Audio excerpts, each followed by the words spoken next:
دي بروين هيروح فين؟ السؤال ده كان عمال يجي في دماغ ناس كتير قوي، والناس دي لو كانت فكرت 3 4 5 ثواني او 5 دقايق يعني عشان بس ما نبالغش كانت هتعرف دي بروين دوت رايح فين. طيب هقول لك بس حاجه في الاول كده ممكن تسهل عليك الموضوع. الدوري الايطالي يا جدعان بيحب اللعيبه اللي عندها اللي كسرت 30 من اول 31 32 كده، تحس ان هو بيلمع في عين انديه الدوري الايطالي. ليه مش عارف، بس هي ديت حلاوه الدوري الايطالي. تحس ان هو زي الراجل كده او الشاب الصغير اللي بيحب الست الاربعينيه او ايه في اواخر الثلاثينات.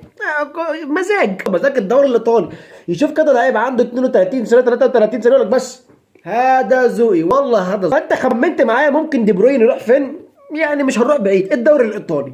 طب هيروح فين بقى في الدوري الايطالي؟ تخيل مين اللي عايزه في الدوري الايطالي؟ نابولي عايزه في الدوري الايطالي معاه. يعني انت متخيل نابولي هيبقى عامل ازاي؟ لا ومش بس دي بروين لوحده يا جدعان، ده هيجيب لوكمان يا جدعان اللي بيلعب في اتلانتا، وهيجيبوا بديل لكفاراتسخيليا. هل فعلا نابولي هيقدر يجيب جوز اللعيبه دول وهيفشخ حرفيا الدوري الايطالي وهيفشخ حرفيا اوروبا؟ توقعاتكم عايز اعرفها في الكومنتات تحت.